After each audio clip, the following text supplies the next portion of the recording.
14 अप्रैल 1912।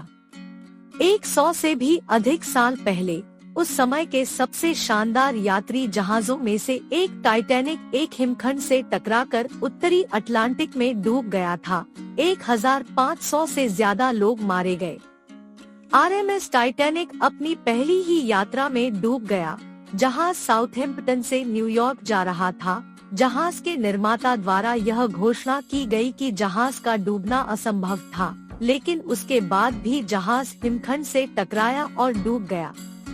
हाल ही में गहरे समुद्र में पड़े टाइटैनिक के मलबे का दौरा करते समय सबमर्सिबल टाइटन टूटकर बिखर गया। पनडुब्बी के ड्राइवर समेत 5 यात्रियों की मौत हो गई। तब से टाइटैनिक दोबारा चलन में आ गया है। टाइटैनिक 100 साल से भी अधिक समय से समुद्र की तलहटी में है। जो आलीशान जहाज कभी यात्रियों, रोशनी, स्थानीय और विदेशी भोजन और संगीत के शोर में डूबे रहते थे, वे अब केवल खंडहर बन गए हैं। अटलांटिक महासागर से लगभग 12,500 फीट नीचे टाइटैनिक का मलबा अब अज्ञात और भयानक प्राणियों का घर है। गहरे समुद्र के पारिस्थितिकी तंत्र का अधिकांश भाग अभी भी मनुष्यों के लिए अज्ञात है। समुद्र से 10,000 फीट नीचे एक अनजान दुनिया है, जहां दिन और रात, ऋतु परिवर्तन, मौसम परिवर्तन का लगभग कोई प्रभाव नहीं पड़ता। वहां सूरज की रोशनी भी नहीं पहुंच पाती। यह अजीब और रहस्यमय जानवरों और पौधों का घर है। समुद्री कीड़ों की विभिन्न प्रजातियां कीचड़ और तलछट में भी पाई जाती है।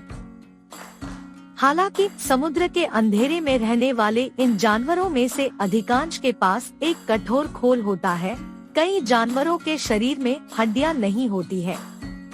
एबिसोब्रोटुला गलाथी को टाइटैनिक के मलबे के पास देखा जा सकता है, जो मूलतः एक राक्षस मछली है, जो मुख्यतः कीड़े कोड़े खाकर जीवित रहते हैं। पारभासी त्वचा से ढकी इस मछली की आंखें इतनी छोटी होती हैं कि इन्हें देखा नहीं जा सकता।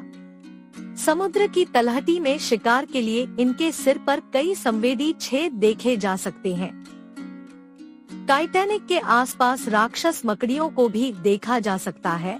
वे सभी विशाल समुद्री मकड़ियां समुद्र में 7 से 13,000 फीट की गहराई पर रहती हैं। ये मकड़ियां समुद्र तल के नीचे रेंगती या तैरती हैं। इनमें से प्रत्येक की लंबाई आधा मीटर तक हो सकती है।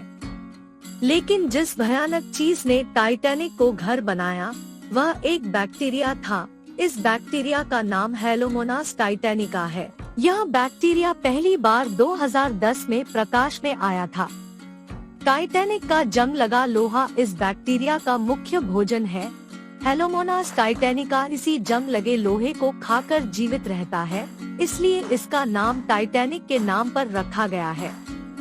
लेकिन वैज्ञानिकों को चिंता है कि जिस दर से ये बैक्टीरिया टाइटैनिक के लोहे को खा रहे हैं, इसका मतलब यह हो सकता है कि टाइटैनिक हमेशा के लिए नष्ट हो सकता है।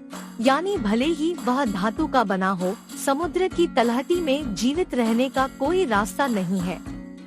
अगर जानकारी अच्छी लगी तो चैनल को लाइक एंड सब्सक्राइब करें। धन्यवाद।